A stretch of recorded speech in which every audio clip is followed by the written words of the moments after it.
Capítulo I. La situación de Raskolnikov era muy extraña. Parecía que una especie de niebla le envolvía y aislaba del resto de los hombres. Cuando, andando el tiempo, se acordaba de este periodo de su vida, adivinaba que había debido de perder muchas veces la conciencia de sí mismo y que tal estado de ánimo hubo de prolongarse y durar, con ciertos intervalos lúcidos, hasta la catástrofe definitiva. Estaba positivamente convencido de que había incurrido en muchos desaciertos, por ejemplo, el de no haber advertido a menudo la sucesión cronológica de los acontecimientos. Por lo menos, cuando más adelante quiso coordinar sus recuerdos, fuele forzoso recurrir a testimonios extraños para saber muchas particularidades acerca de sí mismo. Confundía marcadamente los hechos, o consideraba tal incidente como consecuencia de otro que sólo existía en su imaginación. A veces sentíase dominado por un temor morboso que degeneraba en terror pánico, pero se acordaba también de que había tenido momentos, horas y tal vez días, en los cuales, por el contrario, estuvo sumido en una apatía triste sólo comparable con la indiferencia de ciertos moribundos. En general, en este último tiempo, lejos de procurar darse cuenta exacta de su situación, hacía esfuerzos para no pensar en ella. Algunos hechos de la vida corriente que no admitían dilación se imponían, a pesar suyo, a su mente. Por lo contrario, se complacía en desdeñar cuestiones cuyo olvido, en una posición como la suya, por fuerza había de serle fatal. Tenía, sobre todo, miedo a Svidrigailov, desde que este último le había repetido las palabras por él pronunciadas en casa de Sonia. Los pensamientos de Raskolnikov tomaron una dirección nueva. Pero aunque esta complicación imprevista le inquietaba mucho, el joven no se apresuraba a poner las cosas en claro. A veces, cuando vagaba por algún barrio lejano y solitario, o cuando se veía solo sentado a la mesa de un mal cafetín, sin saber por qué se encontraba allí, pensaba en Svidrigailov y se prometía tener lo más pronto posible una explicación decisiva con aquel hombre que era para él una constante pesadilla. Cierto día fue casualmente a pasear por las afueras y se le figuró que había dado cita a Svidrigailov en aquel lugar. Otra vez, al despertarse antes de la aurora, se quedó estupefacto al verse tendido en tierra, en medio de un bosquecillo. Por lo demás, durante los 2 o 3 días que siguieron a la muerte de Catalina Ivanovna, Raskolnikov encontró 2 o 3 veces a Svidrigailov, primero en el cuarto de Sonia y después en el vestíbulo, al lado de la escalera del domicilio de la joven. En ambas ocasiones los dos hombres se limitaron a cambiar algunas palabras muy breves, absteniéndose de tocar el punto capital, como si, por acuerdo tácito, se hubiesen entendido para dejar de lado momentáneamente aquella cuestión. El cadáver de Catalina Ivanovna estaba todavía insepulto. Svidrigailov tomaba las disposiciones relativas a los funerales. Sonia estaba también ocupadísima. En el último encuentro, Svidrigailov contó a Rodia que sus gestiones en favor de los hijos de Catalina Ivanovna habían sido coronadas por el éxito. Gracias a la influencia de ciertos personajes amigos suyos, pudo, según decía, conseguir la admisión de los 3 niños en muy buen asilo. Los 1.500 rublos colocados a nombre de ellos no habían contribuido poco a este resultado, porque se admitían con muchas menos dificultades a los huérfanos que poseían un capitalito que a aquellos otros que carecían de recursos. Añadió algunas palabras a propósito de Sonia, prometió pasar uno de aquellos días por casa de Raskolnikov y dio a entender que existían ciertos asuntos de los que quería tratar reservadamente con él. Mientras hablaba, Svidrigailov no cesaba de observar a su interlocutor. De repente se calló, pero después preguntó, bajando la voz: —¿Pero qué le pasa a usted, Rodion Romanovich? Parece que está distraído. No escucha, no mira. Diríase que no comprende usted lo que se le habla. Vaya, recobre ánimos. Será preciso que hablemos largo y tendido. Desgraciadamente estoy tan ocupado con mis asuntos como con los ajenos. Rodion Romanovich —añadió bruscamente—, a todos los hombres les hace falta aire, mucho aire, aire ante todo.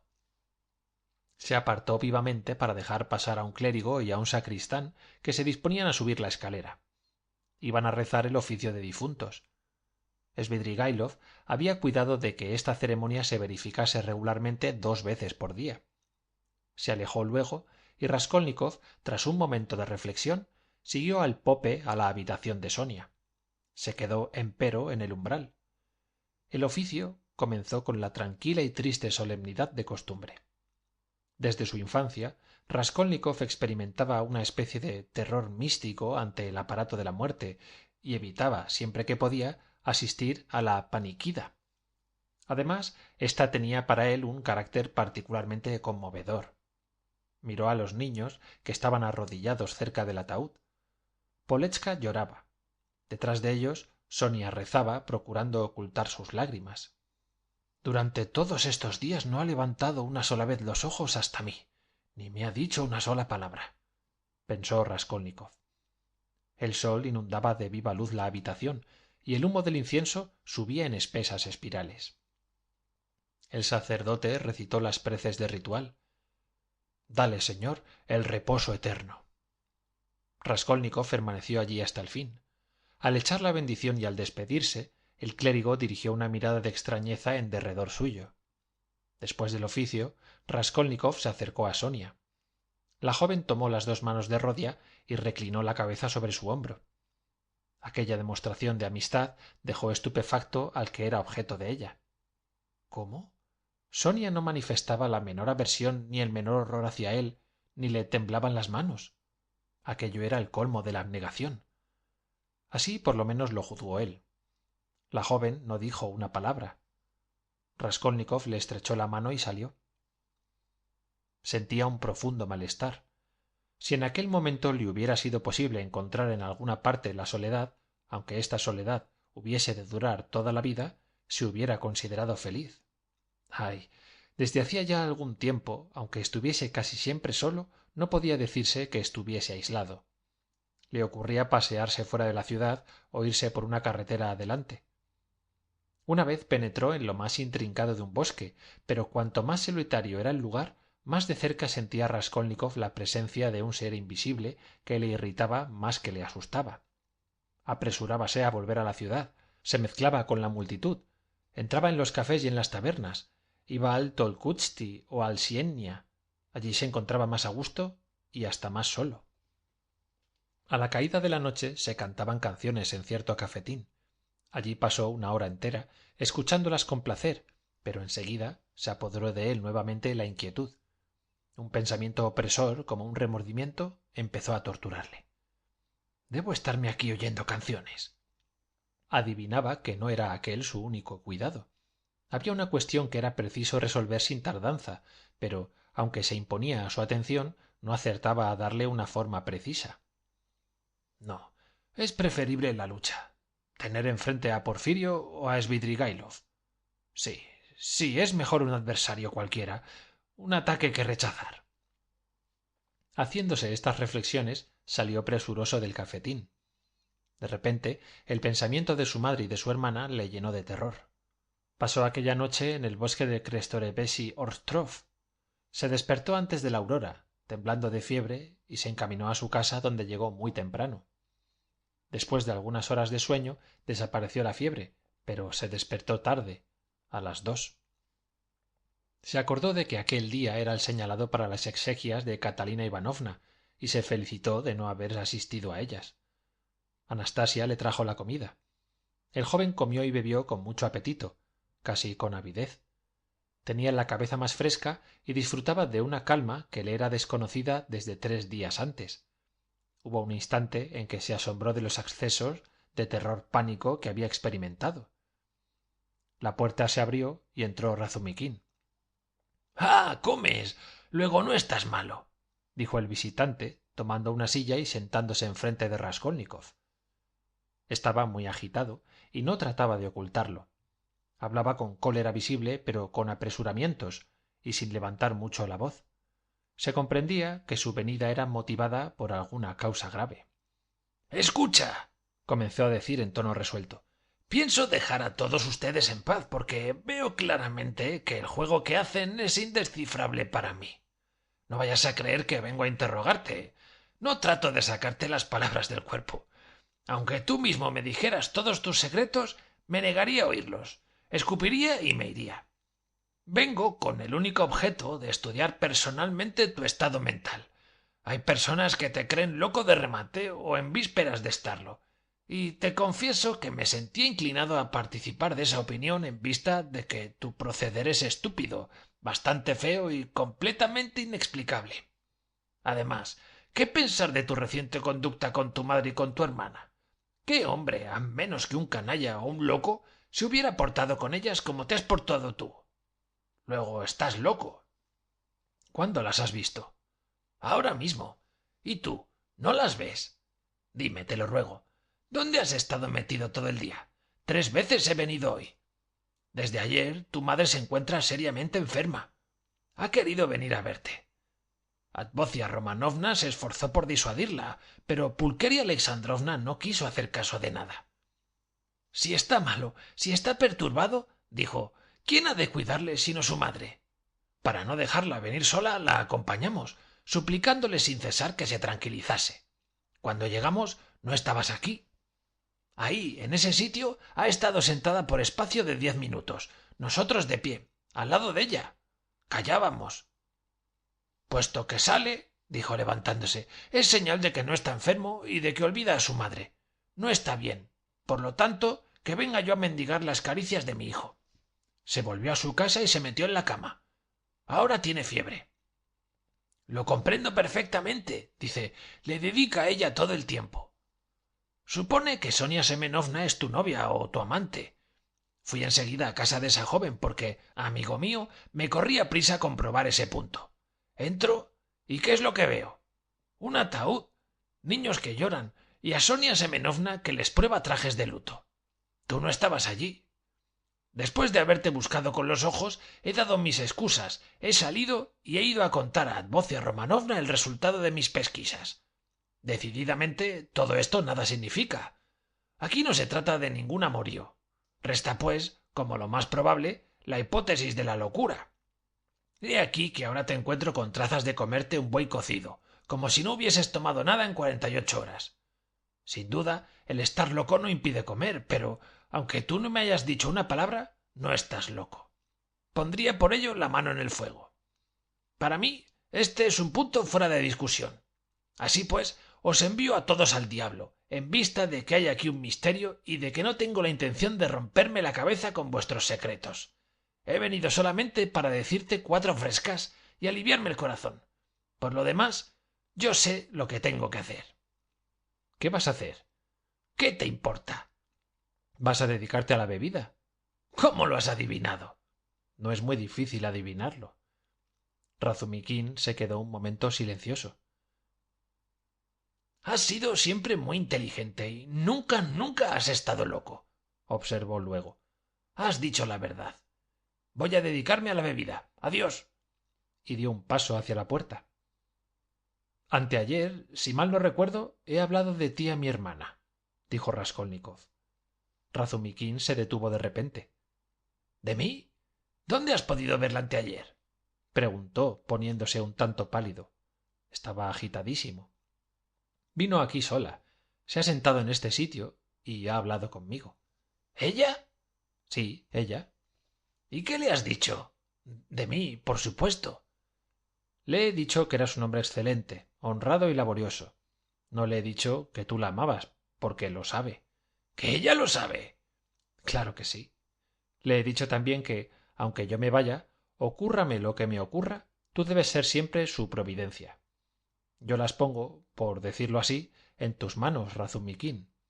Te digo esto porque sé perfectamente que las amas y estoy convencido de la pureza de tus sentimientos. Sé también que ella puede amarte, si es que ya no te ama. Decide ahora si debes o no debes darte a la bebida. Rodia, ¿lo estás viendo? Pues bien. Demonio, pero tú, ¿dónde vas a ir? Bueno, desde el momento que todo esto es un secreto, no hay que hablar de ello, pero yo sabré de qué se trata. Estoy convencido de que no es una cosa seria, sino tonterías con las cuales forma monstruos tu imaginación. Tú eres un hombre excelente. Sí, Un hombre excelente. Quería añadir, pero me has interrumpido, que tenías razón hace un momento cuando declarabas que renunciabas a conocer estos secretos. No te preocupes. Las cosas se descubrirán a su tiempo, y lo sabrás todo cuando el momento llegue. Ayer me dijo una persona que al hombre le hacía falta aire, aire, aire. Voy a ir enseguida a preguntarle lo que quieren decir sus palabras. Razumiquín reflexionaba, y al cabo se le ocurrió esta idea. Es, de seguro, un conspirador político y está en vísperas de una tentativa audaz. No puede ser de otra manera. Y Dunia lo sabe, pensó de repente. De modo que Abdocio Romanovna viene a tu casa, repuso recalcando cada frase, y tú tratas de ver alguno que dice que es menester más aire. Probable es que la carta haya sido enviada por ese hombre. ¿Qué carta? Ha recibido una que la ha llenado de inquietud. He querido hablarle de ti y me ha suplicado que me callase. Después me dijo que nos separaríamos dentro de breve plazo y se ha mostrado muy reconocida conmigo, tras de lo cual se encerró en su cuarto. ¿Ha recibido una carta? Preguntó Raskolnikov intrigado. Sí, ¿no lo sabías? Los dos permanecieron callados durante un minuto. Adiós, Rodia, amigo mío. En cierto tiempo... Vamos, adiós. Tengo también que irme. Por lo que hace a darme a la bebida, no haré tal cosa. Es inútil. Salió muy deprisa, pero apenas acababa de cerrar la puerta cuando volvió a abrirla de repente mirando de través. A propósito, ¿te acuerdas de aquel crimen? ¿Del asesinato de aquella vieja? Pues has de saber que se ha descubierto el asesino. Él mismo se ha reconocido culpable y ha suministrado todas las pruebas necesarias en apoyo de sus afirmaciones. Es... pásmate. Uno de aquellos pintores a los cuales defendía yo con tanto ardor. ¿Querrás creerlo? La persecución de los dos obreros, corriendo el uno detrás del otro en la escalera mientras subían el Drovnik y los dos testigos, los cachetes que se daban riendo, todo ello no era más que una treta imaginada para evitar sospechas. ¡Qué astucia! ¡Qué presencia de ánimo en ese tunante! Parece imposible, pero lo ha explicado todo. Ha confesado por completo. ¡Qué despistado estaba yo! Tengo a ese hombre por el genio del disimulo y de la astucia. Después de esto, no hay nada ya de qué asombrarse. Fuerza es admitir la existencia de semejantes individuos. Si no ha sostenido su papel hasta el fin, si ha entrado en el camino de las confesiones, me veo obligado a admitir la verdad de lo que él dice. Y yo he estado ciego hasta este punto, y he roto lanzas yo por esos dos hombres. Te ruego que me digas cómo lo has sabido y por qué te interesa tanto ese asunto, preguntó Raskolnikov visiblemente agitado. ¿Que por qué me interesa? Vaya una pregunta. En cuanto a la noticia, me la han dado muchas personas y principalmente Porfirio. Es él quien me lo ha dicho casi todo. ¿Porfirio? Sí. ¿Y qué es lo que te ha dicho? Preguntó Raskolnikov inquieto. Me lo ha explicado todo a maravilla, procediendo por el método psicológico, según su costumbre. ¿Y te lo ha explicado él mismo?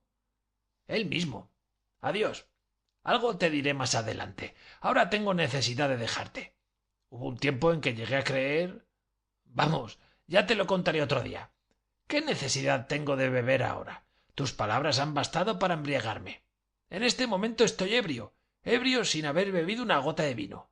Adiós, hasta muy pronto. Y salió. Es un conspirador político, sí, de seguro, acabó definitivamente Razumiquín mientras bajaba la escalera. Ha comprometido, sin duda, a su hermana en esta empresa. Esta conjetura es muy probable dado el carácter de Abdocia Romanovna. Han celebrado entrevistas. Ya me lo habían hecho sospechar ciertas palabras, esas alusiones. Sí, eso es. De otro modo, ¿cómo encontrar una explicación? ¿Y pudo ocurrírseme? Oh, Dios mío, ¿qué cosa había imaginado? Sí, había formado un juicio temerario. Yo soy culpable respecto de él. La otra noche, en el corredor, al observar su rostro iluminado por la luz de la lámpara, tuve un minuto de alucinación. Oh, qué idea tan horrible pude concebir. Nicolai ha hecho perfectamente en confesar. Sí, al presente se explica todo lo pasado. La enfermedad de Rodia, la extrañeza de su conducta, aquel humor sombrío o feroz que manifestaba ya cuando era estudiante. Pero, ¿qué significa esta carta? ¿De dónde procede? Algo todavía hay ahí. Yo sospecho. No tendré reposo hasta que halle la clave de todo esto. Al pensar en Dunia, sintió que se le helaba el corazón y se quedó como clavado en el suelo. Tuvo que hacer un violento esfuerzo sobre sí mismo. En cuanto se hubo marchado Razumikín, Raskolnikov se levantó y se acercó a la ventana. Luego se paseó de un rincón a otro, como si hubiese olvidado las dimensiones exiguas de su cuartucho. Al fin volvió a sentarse en el sofá. Un repentino cambio habíase operado en él. Tenía aún que luchar. Era un recurso. Sí, un recurso, un medio de escapar de su penosa situación y de la angustia que padecía desde que vio a Nikolai en el despacho de Porfirio. Después de aquel dramático incidente, en el mismo día, ocurrió la escena en casa de Sonia, escena cuyas peripecias y desenlaces habían engañado las previsiones de Raskolnikov. Se había mostrado débil, había reconocido, de acuerdo con la joven, y reconocido sinceramente, que no podía llevar solo semejante fardo. ¿Y Svidrigailov? Este era un enigma que le inquietaba, pero de otra manera. Existía quizá medio de desembarazarse de Svidrigailov, pero de Porfirio era harina de otro costal. ¿De modo que el mismo Porfirio es el que ha explicado a Razumikín la culpabilidad de Nikolai procediendo por el método psicológico? Continuaba diciéndose Raskolnikov. De seguro hay aquí algo de esa maldita psicología. ¿Porfirio? ¿Cómo Porfirio ha podido creer durante un solo minuto culpable a Nikolai después de la escena que acababa de pasar entre nosotros y que no admite más que una solución? Durante aquella entrevista, sus palabras, sus gestos, sus miradas, el sonido de su voz, todo demostraba en él una convicción tan invencible que no ha podido quebrantar ninguna de las pretendidas confesiones de Nikolai. Hasta el mismo Razumikín comenzaba a dudar. El incidente del corredor le ha hecho reflexionar, sin duda. Corrió a casa de Porfirio, pero ¿por qué este último le ha engañado de este modo? Es evidente que no ha hecho tal cosa sin ningún motivo. Debe de tener sus intenciones, pero ¿cuáles son? En verdad, ha pasado ya bastante tiempo desde aquel día, y no tengo aún ni rastro de noticias de Porfirio. ¿Quién sabe, sin embargo, si este no será un mal signo? Raskolnikov tomó la gorra y después de ligera reflexión se decidió a salir. Aquel día, por primera vez, después de muy largo tiempo, se sentía en plena posesión de sus facultades intelectuales. Es preciso acabar con Svidrigailov, pensaba, y cueste lo que cueste, terminar este asunto lo más pronto posible. Además, parece que espera mi visita. En aquel instante se desbordó el odio de tal manera en su corazón que si hubiese podido matar al uno o al otro de aquellos dos seres detestables, Svidrigailov o Porfirio, acaso no habría vacilado en hacerlo. Mas apenas había acabado de abrir la puerta cuando se encontró cara a cara con Porfirio en persona. El juez de instrucción venía a su casa. Al pronto Raskolnikov se quedó estupefacto, pero se repuso enseguida. Cosa extraña. Aquella visita ni le asombró demasiado ni le causó casi ningún terror. Esto es, acaso el desenlace, mas ¿por qué ha amortiguado el ruido de sus pasos? Nada he oído. Quizá estaba escuchando detrás de la puerta.